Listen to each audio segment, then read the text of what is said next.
trading above 100,000 coins within FIFA 23 can seem a bit overwhelming. You have so many coins already, but you want to get so many more. And of course, you can still use the trade methods that you were using before to go from 0 all the way up to 100,000 coins, but that is gonna be slow. So in today's video, I'm gonna share the only 2 trading methods that you really need to use if you're looking to go from 100k up to a million and beyond.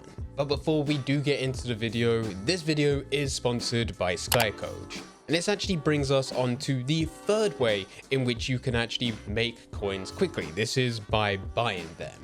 This is by far the easiest way in which you can build upon your account, so you have coins coming in and you can use those to buy into players. All you need to do is head over to SkyCoach using the link in the description down below, select how many coins you want, the platform that you're playing on, and make your order. But delivery is insanely fast and secure, and that now leaves you up to the choice of who you're actually going to buy. So if you're interested, there is a link in the description down below, and if you use Fnatic at checkout, you'll also get a 10% discount. Nice. Once you reach 100k, it's a bit of a weird position to be in, because first off, congratulations, you've just reached 100k, but it also still isn't a crazy amount of money for you to start looking at some of the bigger trading methods within the game. But it's also the point in where you no longer want to use the bulk bidding method, the bronze pack method, the bronze trading method, the silver trading method, whatever method that you use to get to that point. It's no longer as lucrative as what it once was. So what trading method do you use? I recommend looking at the old Team of the Week method. For this one, it is incredibly easy because all you're doing is searching for players, comparing their prices, buying them if they're a good deal. If there's nothing on offer, you go to the next player. And there are hundreds of players to look at. There's so many, in fact, that you can keep this as a continuous loop. The second that you go through all the players that I'm about to show you, you can start from the beginning again, because by that time, there will hopefully be new trades listed. So how do you do it? Firstly, I recommend using a site such as FootWiz or FootBin. This is a player database, and we're going to need this to get a list of all the possible players. Now on both of these sites, you can see all previous Team of the Weeks. You want to go and select that, and you want to go all the way down to Team of the Week 1, the very first week of FIFA. Now Team of the Week 1 is nothing too special in the grand scheme of things. There certainly has been more players added to the game which are better than what we have within Team of the Week 1. But they're not as rare. See, as time goes on, what tends to happen with FIFA, and this happens every single year, and FIFA 23 is no exception, Team of the Week gets released. That's when there is a source for all of these players. You get them in packs, people buy into them.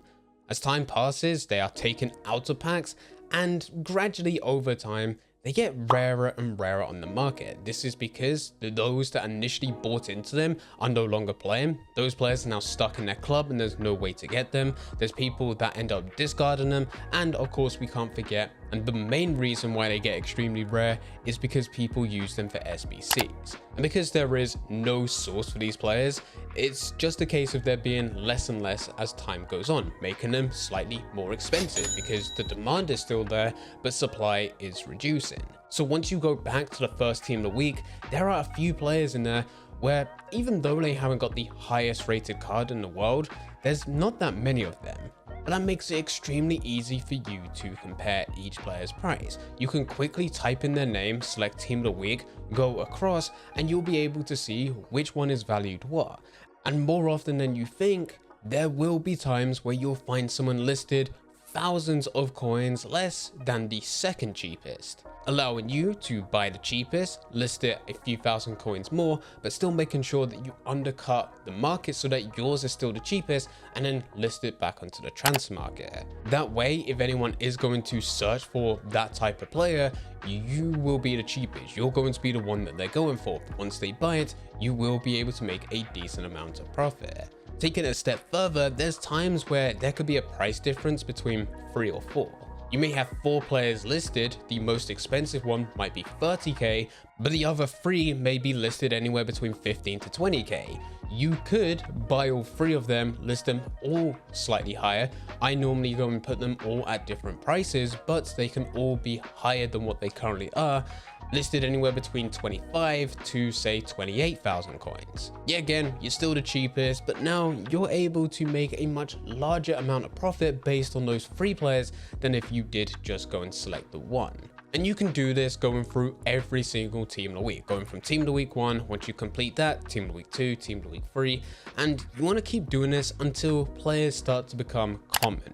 An easy way to tell that they're getting common is because there becomes more and more pages as you get closer up to the current team of the week. This doesn't just apply to team of the weeks, you could really go and use this for any promo, but team of the weeks do tend to be the best, mainly because they are used frequently for SBCs. This method by itself will allow you to go from 100k up to 300k very quickly. And it's at that point in which you want to start using the second method. This is icon trading. With icon trading, I don't do anything fancy, especially at this stage of the year, because icons are no longer as desirable as what they once were. On the release of a new FIFA, Ultimate Team is somewhat empty. You have your high rated expensive gold players, you'll have your want to watches, you'll have your first team of the week, and the best players are the icons. This makes them incredibly expensive, plus also if you're able to get them, you're gonna be carried throughout many of your games. But the thing is, nowadays, because of the amount of promos that EA release, it doesn't take too long for there to be better players which are more affordable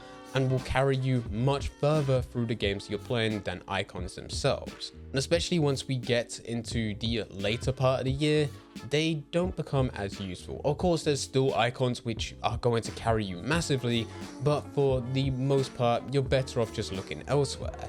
And this opens up the door for us traders, because it means that we can just select the quality to be icons and search. No fancy bidding parameters or anything, just search the quality.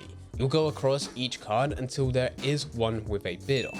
You'll do this because you don't want to compare the price of every single player that you see. There are thousands, and this is going to take quite a bit of time. For those with bids on, it's always a good tell to say that currently they're listed below market value. That's why someone's bidding on them. So you can then go across, add them to your watch list, and then you'll compare the player's price. Yet again, very similar to what we said about with the old team of the weeks with icons, because the barrier to entry is so high in order for you to be able to pack one of these players, that there's not that many on the market, so it shouldn't take too long to compare. Of course, you can still use a site such as FootBin and just type the player's name in, but you're going to get an exact price by searching them and actually comparing them on FIFA itself. Let's say that you came across an icon, their current bid is 100,000 coins, you'll add them to your watch list, compare the price, and upon comparing the price, let's say that the lowest buy now was 125,000 coins, you know that there is enough room for you to place a bid. And that doesn't mean that you're going to get them for 101. Of course, there are some situations where you are able to get lucky, but there may be a bit of a bidding war. Typically, when a bidding war starts to play out, I will place a bid at the 30-second mark, and if I get outbidded, I will wait until the last couple seconds every single time before placing another bid. It does make things go on a lot longer, but I know that I have all the time in the world, whereas whoever I'm bidding against, they may not.